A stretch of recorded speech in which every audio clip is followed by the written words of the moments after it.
बिस्मिल्लाहिर्रहमानिर्रहीम, अस्सलाम वालेकुम रहमतुल्लाहि व बरकातुहू। सलामती और रहमतें बरकतें हम सब पर रहें। ये ठंडी हवा ने इस्तकबाल है उस महीने का जिसकी आमद से पहले दोज़ख भी ठंडी हो जाती है। सुभान अल्लाह। अच्छा, मैं अपनी रूटीन का ये वाला टाइम आपसे शेयर कर रही हूँ। कुछ आइडिया हो रहा है तो ज़रूर कमेंट्स में बताइएगा। और क्या हो रहा है तो जनाब शाम की चाय की तैयारी हो रही है। दूसरी तरफ ये था कि ये पापड़ मैं लेकर आई हुई थी। अच्छा, इसका टेस्ट और ये था कि इस तरीक़े से पता चलेगा कि पहले हम ट्राई करें, फिर पता चलेगा कि कैसे हैं, तो मज़ीद फिर और लिया जाएगा। तो जनाब बच्चे भी बड़े शौक़ से खाते हैं इस तरीके की चीज़ें। दूसरी तरफ ये था कि एक ही शकरकंदी आलूओं के दरमियान रह गई थी, तो इसको भी इस तरीक़े से ना भून रहे हैं। अब ये था कि ये अच्छे से गल गया है, दम पे रख देते हैं इस तरीक़े से ना गीला कर करके, यानी कि थोड़ा थोड़ा पानी का छींटा डालते हैं ना। अभी थोड़ी सी इसमें ना कसर, हम तो ये कहते हैं कि अभी गली नहीं, कसर कहते हैं इसको, आप ज़रूर बताइए। तो ये थोड़ी गल जाएगी तो फिर इसको भी ऐड करेंगे। क्या करूँगी इसका एक शकरकंदी का, आप लोग भी सोच रहे हैं। और अभी गैस की सूरत हाल इस तरीके की कि ऑयल अभी तक गर्म नहीं हुआ।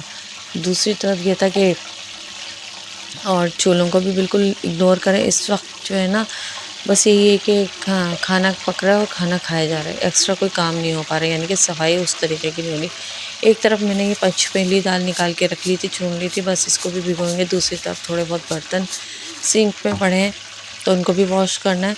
बस यही कि चारों तरफ काम ही काम नज़र आ रहे होते हैं। बस कोशिश यही होती है कि जितना हो सके जल्द से जल्द काम निपटा दें।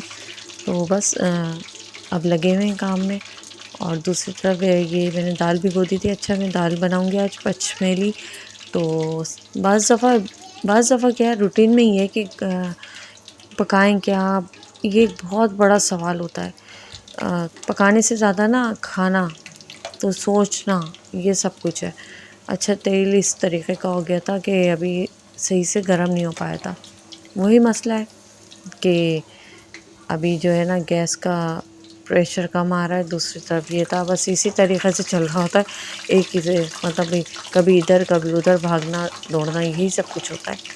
तो आप लोग बताएं कि आप लोगों की रूटीन में क्या चल रहा है। दूसरी तरफ ये अलग टेस्ट, मतलब फ्लेवर अलग अलग थे।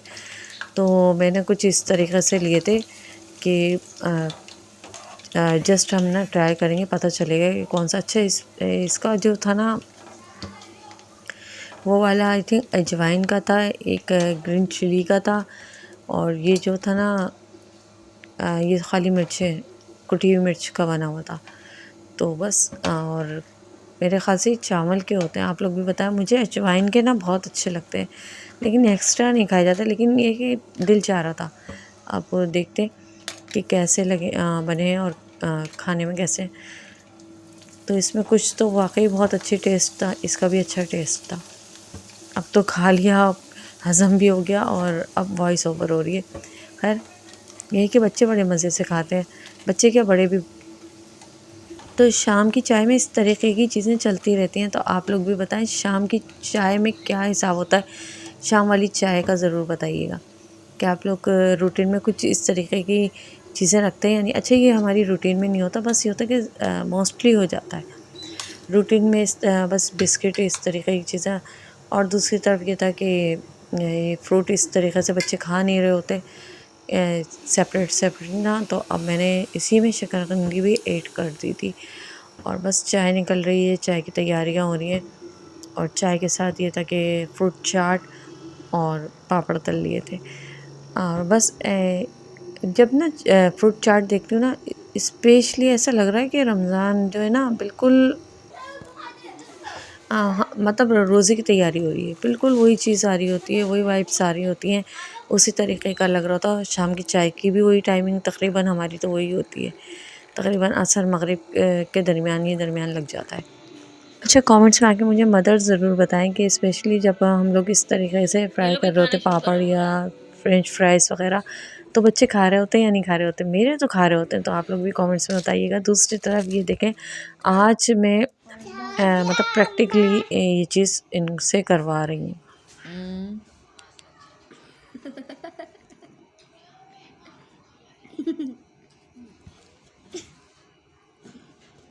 चार हिस्से होते हैं। ये आ गया, इसको ये कर दिया, ये आ गया 1 पाव। अगर ये वाला हिस्सा भी लोगे तो फिर क्या हो जाएगा, 1 पाव और 1 पाव, 2 पाव जो होता है ना आधा किलो, 1 पाव, फिर ये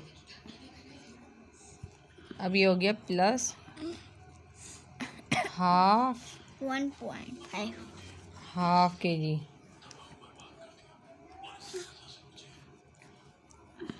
कितना, आधा किलो। ये आधा किलो हो गया। ये हिस्सा, इतना हिस्सा पूरा, इतना यहाँ से, ये देखो ये पूरा हिस्सा आधा किलो हो गया। अगर ये भी ले लोगे तो कितना हो जाएगा, 3 पाव। 3 पाव इस तरह हो जाएगा, 1 पाव, 2 पाव और ये 3 पाव। सही है। अगर चौथा हिस्सा पाव, ये वाला पाव भी हम इसमें डाल देंगे तो फिर ये क्या हो जाएगा पूरा, आप बताओ। ये चौथा हिस्सा भी मैंने इसमें डाल दिया, फिर क्या हो जाएगा,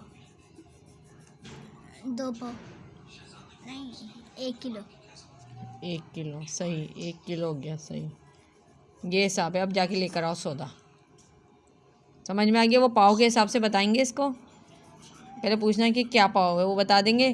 फिर कहना कि मुझे आधा किलो, आधा किलो का खुद ही हिसाब लगा लेना। यानी कि उन्होंने कहा ये 50 रुपये पाव है, 50 रुपये पाव है। अब तुम्हें आधा किलो लेना है तो फिर क्या करोगे, 50 रुपये पाव है, 50 रुपये का ये वाला हिस्सा है, इतना हिस्सा 50 रुपये का है। अब मुझे चाहिए था, मैंने जो मंगाया था ना, मुझे इतना हिस्सा और चाहिए, ये पूरा हिस्सा चाहिए, ये वाला हिस्सा। 50 रुपये का खाली ये वाला हिस्सा था। अब ये वाले हिस्से को क्या करोगे, वाले से 100। सही कह रहे हो। ये हो गया 100 यानी कि हाफ kg, हाफ kg है ये। सही है। और ये फुल kg यानी कि 1 kg कितने का होगा, 1 kg का बताओ, 1 kg कितने का बना। यानी कि 50 रुपये पाव के हिसाब से लगाओ, 1 kg कितने का बना ये सारा हिस्सा। 200। वेरी गुड, सौदा ख़रीदना आ गया, सौदा ख़रीदना आ गया। जाओ भाई जाओ, सौदा लेकर आओ। आ जाओ, ये लो छीलो, ये लो। मोटर छीलो, मोटर छीलो, बल्ला मोटर छीलो। छिलके इसी में डाल देना। सही है। मैं इतने में रोटी बना लूँ। और माशाल्लाह से आज बच्चे मटर भी बहुत अच्छी लाएं। दूसरा ये कि ज़बानी और किताबी बातों से बाहर भी निकलें, कि जो चीज़ें सिर्फ़ और सिर्फ बुक्स वगैरह में पढ़ते हैं उसको प्रैक्टिकल लाइफ पे जब लेकर आए, अप्लाई करा, तो उनको आइडिया होगा कि ये चीज़ इस वजह से हमें पढ़ाई जाती है, सिखाई जाती थी। ये मतलब ये क्वार्टर हाफ का इनको अब सेंस तरीक़े से आया कि जब इनसे मंगाया कि बेटा ये चीज़ इस तरीक़े से होती है, इसके 4 पार्ट्स होते हैं, तो उस चीज़ को वो बड़े अच्छे तरीक़े से समझा भी और इन्जॉय भी करा। तो बस यही होते हैं, यही प्रोसेस होता है, यही स्टार्टिंग होती है। इसी तरीक़े से स्टार्ट किया जाता है, कभी कम कभी ज़्यादा, ये भी चलता है। तो ऐसे में ये कि पेरेंट्स स्पेशली सब्र का दामन ना छोड़ें कि बच्चे कभी कभी महंगा भी ले आते हैं, कभी कभी वो चीज़ ठीक भी नहीं ला सकते। लेकिन ये कि जब आपको इनको ज़िंदगी के इस मैदान में भी कदम रखने के लिए ये सब चीज़ें आपको मेंटली तौर पर ना एक्सेप्ट करना पड़ेंगी, और ये कि प्रिपेयर रहना पड़ेगा कि ये सब कुछ भी होता है, ये भी लाइफ का हिस्सा है। कहीं नफ़ा कहीं नुकसान, ये सब चीज़ें भी चलती हैं। ये तो इनका लक था कि ये बहुत अच्छी तरीक़े से ले आए, कुछ समझाया हुआ भी था, लेकिन ये भी मतलब इतना भी मेंटली तौर पे तैयार थी, क्या पता ये चीज़ें सही भी ना लाएं, ऐसा भी था। क्योंकि बच्चे हैं, एक दफ़ा नहीं, 2 दफ़ा नहीं, 3rd टाइम तो कम से कम सही लाएंगे। उसके बाद ये था कि कुछ और मज़ीद काम थे। कामों का जो ये सिलसिला है ना, मत पूछें। हम जैसी ख़वातीन मतलब इसी तरीक़े से लगी रहती हैं। घर की ज़िम्मेदारियाँ, बाहर की ज़िम्मेदारियाँ, बच्चों की ज़िम्मेदारियाँ, और ये होता है कि माशाल्लाह से घर के मर्द भी कर रहे होते हैं, ऐसी बात नहीं कर रहे होते, लेकिन उनका एक तरीक़े से उनको सपोर्ट किया जाता है कि हर चीज़ उन पर नहीं ला दी जाती कि भाई या आप ही करके लाओगे, आप ही करवाओगे, तो ये चीज़ें नहीं हैं। दूसरा ये कि मुझे बहुत बुरी लगती हैं वो ख़वातीन जो बिल्कुल ही ऐसी हो जाती हैं कि बिल्कुल नील बट्टा सन्नाटा, कि वो सिर्फ घर के हद तक ही सारे काम कर रही होती हैं। भाई जब अल्लाह ने आपको बना दिया, माँ बाप बना दिया, तो ज़िम्मेदारियों को बांटना सीख लें। यानी कि खाली एक ही बंदे पर डालें, एक ही पे डिपेंड करें, वो चाहे खातून हो या मर्द हो। तो ये बाज़ दफ़ा होता है कि मर्द कमाने के लिए निकले हुए होते हैं, तो उस चीज़ पे भी ये होता है कि जो घर की औरत है, जो माँ है, स्पेशली माँ, तो उन चीज़ों को किस तरीक़े से हैंडल कर सकती है, वो ख़ुद एहसन तरीक़े से उन चीज़ों को हैंडल करने की कोशिश करें, ना कि मतलब बैठ जाए किसी पर डिपेंड करना। मतलब आप बैठे हो कि इंतज़ार कर रहे हो और कि वो ही आके करेंगे, ये तो काम बाहर के हैं। तो भाई अब थोड़े से ना सेंस ले आएँ। और दूसरा ये कि सपोर्ट करें जहाँ तक हो, एक दूसरे को सपोर्ट करेंगे तो ये जो गाड़ी के जो दो पहिए कहा गया है ना, ये इसी तरीक़े से कहा गया है। खाली एक पहिए से गाड़ी नहीं चलती, ताली दोनों हाथ बजती है। और जहाँ तक हो ना, जहाँ तक हो, एक दूसरे को जितना हो सके कोशिश ये करें कि दोनों के लिए आसानियाँ पैदा हों। ये खाली हस्बैंड वाइफ के रिलेशन में नहीं कह रही, ये इवन के जो भी हो, आपकी ज़ात से अगर किसी को आसानी मिल सकती है ना, तो देने की पूरी कोशिश करें। दूसरी तरफ हम डॉक्टर के यहाँ गए थे भाई, मौसम काफ़ी हद तक चेंज हो गया, इफ़ेक्ट बच्चों पे लाजमी सी बातें पड़ रहा है। तो बस मौसम के असरात थे और फिर यहाँ लेकर आए। लेकिन ये था कि वॉमिटिंग करते करते ना बेटे की तबीयत ऐसी हो रही थी कि यहाँ तक लाना बड़ा मुश्किल हो रहा था।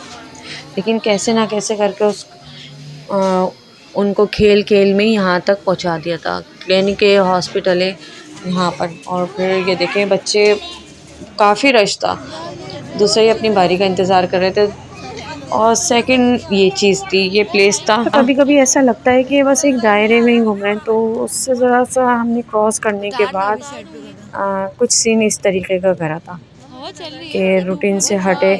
और सब कुलीग्स मिलकर ना हम लोग नाश्ते का एक प्रोग्राम बनाया था, तो माशाल्लाह से नाश्ता हलवा पूरी का करा, बहुत अच्छा रहा।